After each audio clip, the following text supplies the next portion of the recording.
بسم الله الرحمن الرحيم ومن أعرض عن ذكري فإن له معيشة ضنكا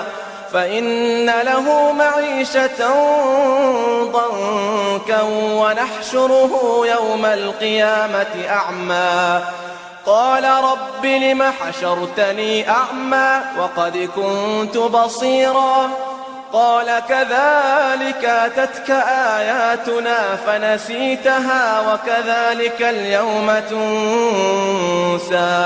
آج کل اکثریت لوگوں کی اس بات کا شکوہ کرتی ہے کہ زندگی میں تنگی بہت ہے، معیشت تنگ ہے، بچے نافرمان ہیں، گھروں میں بے برکتی ہے۔ ایسا کیوں نہ ہو جبکہ ہم سب لوگوں نے کیا کیا ہوا ہے؟ رب ذوالجلال کے جو احکامات ہیں، اللہ کی جو حدود ہیں، اللہ تعالیٰ کی جو تعلیمات ہیں، رب کی جو عبادت ہے، ان امور کو پشت پیچھے چھوڑا ہوا ہے۔ ہم لوگ اس چیز کو فراموش کر چکے ہیں کہ اللہ نے ہمیں پیدا کیوں کیا ہے، ہماری تخلیق کا مقصد کیا ہے۔ ہم صرف دنیا داری کے لیے رہ گئے ہیں۔ اللہ تعالیٰ نے قرآن مجید میں ارشاد فرمایا، غور سے ان آیات کو سن لیجئے، اپنے دلوں پر نقش کر لیجئے۔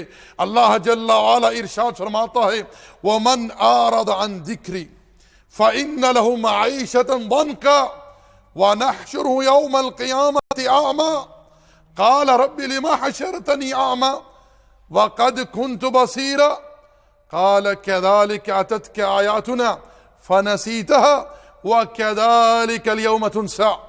کہ جو شخص ہمارے ذکر سے اعراض کرے گا، یہ قرآن اللہ کا ذکر ہے، نماز اللہ کا ذکر ہے، فرمایا جو اس قرآن سے اعراض کرے، ہماری عبادت سے اعراض کرے، اس قرآن کے احکامات سے اعراض کرے، اس قرآن کی تعلیمات سے اعراض کرے، فرمایا میں اس کی زندگی کو تنگ کر دوں گا اور اسے قیامت کے دن اندھا بنا کر اٹھاؤں گا۔ دنیاوی زندگی بھی تنگ ہوگی، قبر میں تنگی ہوگی، محشر میں تنگی ہوگی، جب رب ذوالجلال اندھا بنا کر اٹھائے گا۔ قال رب لم حشرتنی اعمی، پھر کہے گا اللہ تو نے مجھے اندھا بنا کر کیوں اٹھایا ہے؟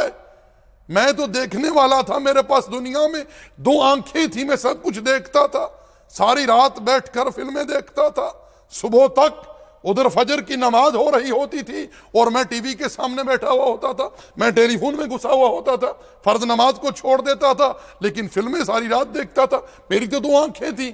رب ذوالجلال فرمائے گا تیرے پاس میری نصیحت آیتیں آئیں، تو نے بھلا دیا، کذالک الیوم تنسیٰ، اور آج ہم نے تمہیں بھلا دیا، نہیں تجھے چھوڑ دیا، نسیہ بمعنی ترک، تجھے ترک کر دیا، نظر انداز کر دیا۔ اللہ معاف کرے، ایسا نہ ہو کہ رب ذوالجلال قیامت کے دن ہماری طرف نظر رحمت نہ کرے۔ اللہ تعالی ہمیں اس چیز سے محفوظ رکھے۔ میرے بھائیو تیاری کیجئے، زندگی بڑی مختصر ہے، زندگی بڑی مختصر اور بڑی قیمتی ہے۔